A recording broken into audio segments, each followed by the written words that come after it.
dengan pernyataan pemberitahuan yang disampaikan oleh saksi Dr. Andi Tatat bin M. Azhar Toa dan saksi Muhammad Hanif Alatas bin Abdurrahman Alatas tersebut timbul kegaduhan sehingga menimbulkan keonaran di kalangan rakyat, khususnya dalam media sosial yang merupakan salah satu media untuk menyampaikan informasi, pendapat atau aspirasi yang pada saat ini merupakan media yang paling banyak digunakan oleh masyarakat menjadi gaduh dengan pemberitaan kondisi kesehatan terdakwa sebelum dan selama perawatan serta setelah keluar dari Rumah Sakit Umi Kota Bogor, serta ditambah lagi dengan adanya demo yang dilakukan oleh Forum Rakyat Pajajaran Bersatu pada hari Senin tanggal 30 November 2020 di Perumahan Mutiara Sentul yang dilakukan oleh berita dari YouTube TV One dan Kompas tentang kaburnya terdakwa dari Rumah Sakit Umi Kota Bogor dengan tujuan mengklarifikasi apakah terdakwa kabur dari Umi Kota Bogor atau tidak dan apakah terdakwa kena COVID-19 atau tidak, serta agar terdakwa jangan mempolitisasi agama. Menimbang bahwa ketika terdakwa memberikan pernyataan atau pemberitaan bohong tentang keadaan kesehatan tersebut, terdakwa seharusnya menyadari kemungkinan terjadinya akibat lain yang sebenarnya tidak dikehendaki.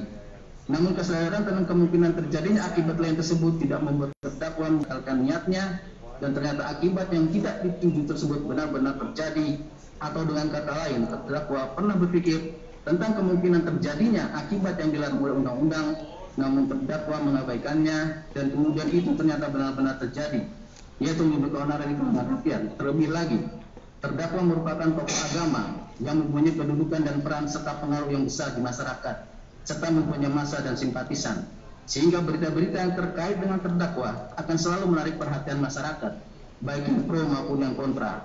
Terlebih kasus ini terjadi dalam masa pandemi COVID-19 yang sudah barang tentu akan menarik dan menyedot perhatian masyarakat. Menimbang bahwa berdasarkan pertimbangan-pertimbangan tersebut di atas, Majelis Hakim berkeyakinan apa yang dilakukan oleh terdakwa termasuk dalam kategori sengaja dengan kemungkinan. Menimbang bahwa dengan demikian unsur dengan sengaja menerbitkan keonaran di kalangan rakyat telah terpenuhi. 4 unsur yang mereka yang melakukan, yang menjadi melakukan terus serta melakukan perbuatan. Menimbang poin yang dimaksudkan unsur ini adalah adanya penyertaan atau dynamic dalam suatu tindak pidana, yaitu turut serta atau terlibatnya orang-orang baik secara psikis maupun secara fisik dengan melakukan masing-masing suatu perbuatan sehingga melarikan suatu tindak pidana, dan turut serta atau keterlibatan 2 orang atau lebih tersebut dapat terjadi dalam bentuk 1. Beberapa orang bersama-sama melakukan suatu tindak pidana, atau 2. Mungkin seorang saja yang berkehendak atau berniat dan merencanakan tindak pidana, tetapi tindak pidana tersebut tidak dilakukan olehnya, akan tetapi mempergunakan orang lain untuk mewujudkan tindak pidana tersebut. Atau 3, mungkin hanya seorang saja melakukan tindak pidana sedangkan orang lain membantu pelaksanaan tindak pidana tersebut. Menimbang dalam pertanyaan ini masing-masing pelaku harus mempunyai niat yang sama dalam mewujudkan suatu tindak pidana dengan melakukan kerjasama yang disadari oleh masing-masing pelaku, serta mereka harus bersama-sama melaksanakan niat tersebut. Menimbang bahwa berdasarkan fakta di persidangan pada saat sebelum dan selama perawatan serta setelah terdakwa keluar dari Rumah Sakit Umi Kota Bogor, banyak beredar berita-berita di media sosial yang terkait dengan kondisi kesehatan terdakwa, antara lain pada hari Senin tanggal 23 November 2020 channel YouTube Point menayangkan video dengan judul Anies FPI berulah, Habib Rizik makin parah dengan link video HTTPS dan seterusnya. 2, pada hari Selasa tanggal 24 November 2020 channel YouTube Nafas Pembaharuan menayangkan video dengan judul Politik Terkini Merinding, Ahmad Saja Habib Kudus, Rizik dan foto FPI bertumbangan dengan link video HTTPS dan seterusnya. Sehingga pada hari Kamis tanggal 26 November 2020 di Rumah Sakit Umi Kota Bogor, saksi Dr. Andi Tatat bin M. Azhar Toha memberikan pernyataan pemberian kepada media TV One yang diunggah pada channel YouTube URL dan seterusnya, dan Askar TV diunggah pada channel YouTube dengan URL dan seterusnya, yang mengatakan memang benar Habib Rizik kemarin ke Rumah Sakit Umi karena beliau capek karena aktivitas beliau yang langsung pulang maraton. Jadi beliau ke sini,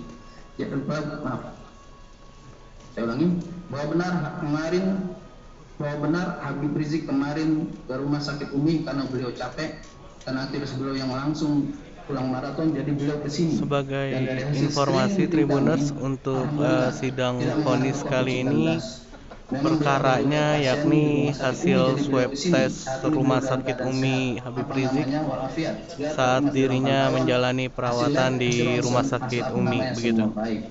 Memang walaupun sudah ada pernyataan pemberitahuan saksi Dr. Andi Tatat bin M. Azhar Toha tentang kondisi kesehatan terdakwa yang dikatakan dalam keadaan sehat dan tidak mengarah ke COVID-19, ternyata masih saja beredar berita-berita di media sosial tentang kondisi kesehatan terdakwa, antara lain pada hari Kamis tanggal 26 November 2020, channel YouTube Jurnal Radio menayangkan video dengan judul Takdir Tuhan. Semoga kadun sadar imam besarnya sudah kehilangan panggung, masih mau drama lagi, dengan link video HTTPS dan seterusnya. Pada hari Jumat tanggal 27 November 2020, channel YouTube Zona Politik menayangkan video dengan judul Berita Terkini Tidak Bisa Ditutupi Lagi, Kondisi Terbaru Habib Rizik di Rumah Sakit, dengan link video HTTPS dan seterusnya. Sehingga pada hari Jumat tanggal 27 November 2020, atas izin dari terdakwa saksi Muhammad Hanif Alatas bin Abdurrahman Alatas membuat video yang kemudian dikirim pada saksi Zulfikar bin Fatama, yang kemudian ditayangkan di kanal YouTube Kompas TV pada program Kompas Petang dengan URL dan seterusnya, dengan judul Beredar Video Rizik Syihab di Rumah Sakit Umi Kota Bogor, Keluarga Alhamdulillah Sehat. Yang keluarga terdakwa di Rumah Sakit Umi Kota Bogor tetap menerima tamu dari keluarga dan melaksanakan kegiatan makan bersama di ruang Presiden Suite Rumah Sakit Umi Kota Bogor. Dan dalam video tersebut saksi Muhammad Hanif Alatas bin Abdurrahman Alatas dalam video tersebut saksi Muhammad Hanif Alatas bin Abdurrahman Alatas memberikan pernyataan sebagai berikut. Assalamualaikum warahmatullahi wabarakatuh. Alhamdulillah, keadaan Al-Walid Habib Rizik Syihab saat ini siap walafiat. Memang lagi di rumah sakit Umi untuk general check up saja, sekaligus istirahat karena kemarin kan kelelahan, letihan. Tapi secara umum, secara garis besar sehat walafiat dan semua hasilnya bagus. Insya Allah, doakan mudah-mudahan sehat walafiat terus. Assalamualaikum warahmatullahi wabarakatuh. Menimbang bahwa walaupun sudah ada pernyataan dari saksi Muhammad Hanif Alatas bin Abdurrahman Alatas tentang kondisi kesehatan terdakwa yang dikatakan secara umum, secara garis besar sehat walafiat dan semua hasilnya bagus, ternyata masih tetap saja beredar berita-berita di media sosial tentang kondisi kesehatan terdakwa, antara lain pada hari Sabtu tanggal 28 November 2020, channel YouTube TV Jurnal menayangkan video dengan judul Seru Maju Kena Mundur Kena, sakitnya tidaknya bibit tetap ditangkap kok, dengan link video HTTPS dan seterusnya. Pada hari Minggu tanggal 29 November 2020, channel YouTube Zona Politik menayangkan video dengan judul Berita Terkini Ratusan Orang Bawa Keranda Rizik Syihab, buka FPI dan simpatisannya, dengan link video HTTPS dan seterusnya. Pada hari Minggu tanggal 29 November 2020, channel YouTube Tribunnews.com menayangkan video dengan judul Wali Kota Bogor Bima Arya benarkan Habib Rizik keluar kabur dari Rumah Sakit Umi, FPI buka suara, dengan link video HTTPS dan seterusnya. Pada hari Minggu tanggal 29 November 2020, portal berita viva.co.id memuat berita dengan link berikut dan seterusnya. Kondisi Habib Rizik Syihab kritis karena COVID-19, cek faktanya.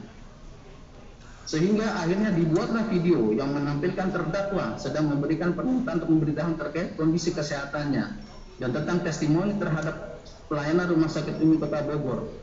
Yang benar video dikirim oleh saksi Muhammad Hanif Alatas bin Abdurrahman Alatas kepada saksi Zulfikar bin Fatama yang berluas di bagian media Rumah Sakit Umi Kota Bogor dengan menggunakan WhatsApp, dan kemudian video tersebut diunggah oleh channel YouTube RS Umi Official pada tanggal 29 November 2020 dengan judul Testimoni IBHRS untuk pelayanan Rumah Sakit Umi, URL dan seterusnya.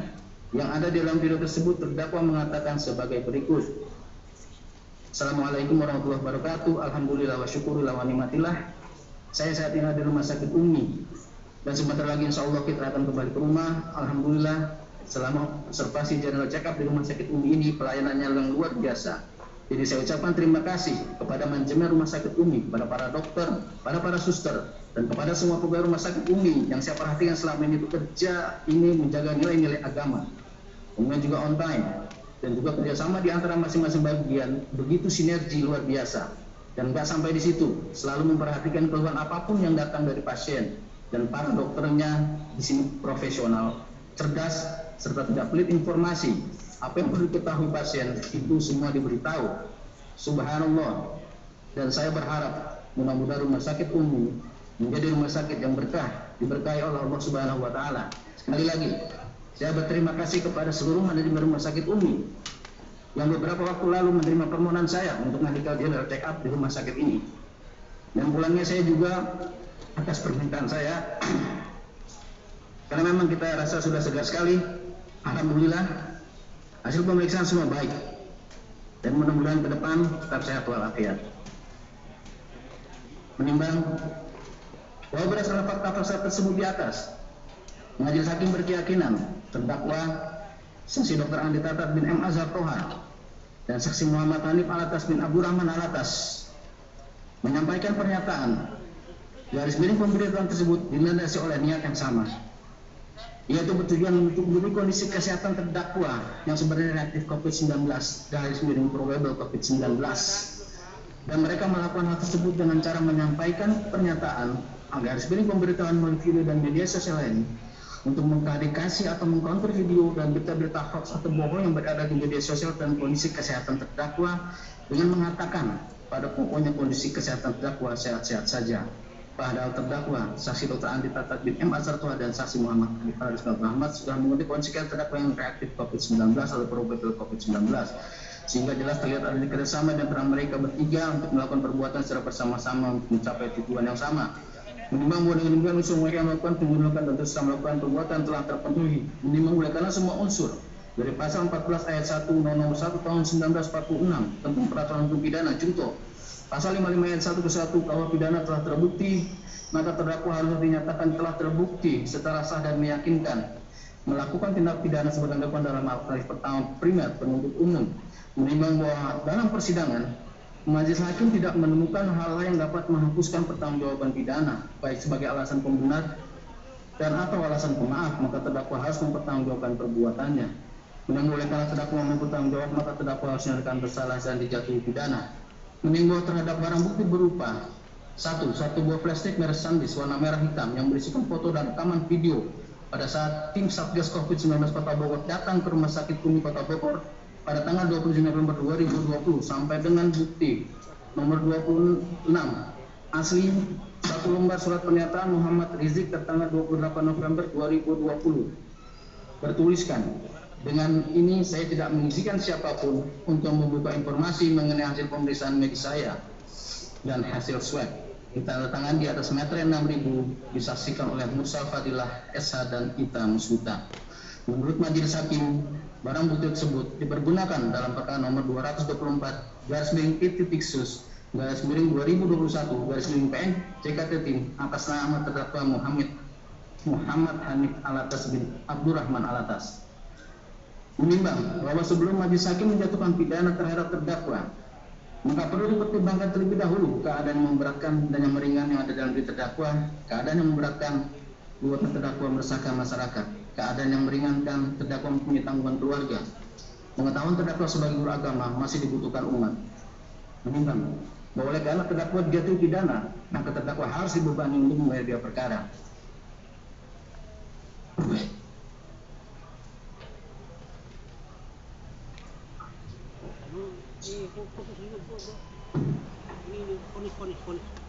Dilanjutkan.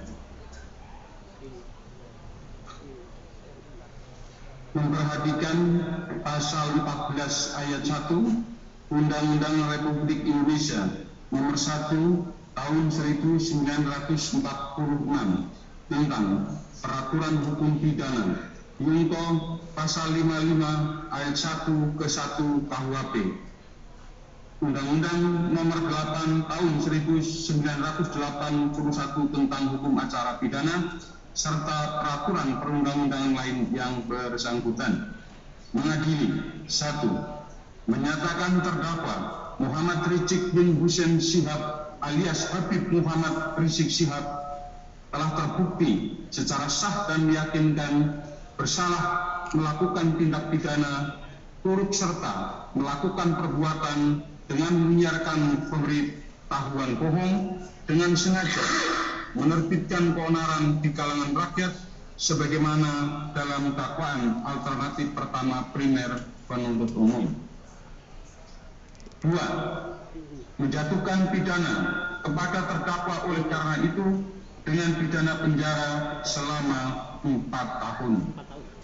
3. Menetapkan barang bukti berupa butir 1 buah flash disk merek Sandisk warna merah hitam yang berisikan foto dan rekaman video pada saat tim Satgas COVID-19 Kota Bogor datang ke Rumah Sakit Umi Kota Bogor pada tanggal 27 November 2020 dan seterusnya sampai dengan butir ke 26. Ya, Tribuners, tadi kita baru dengarkan vonis dari Majelis Hakim PN Jakarta Timur yang menyatakan kalau Habib Rizik Syihab terbukti secara sah dan meyakinkan bersalah dalam perkara ini dan dituntut divonis hukuman penjara 4 tahun penjara, begitu Tribuners.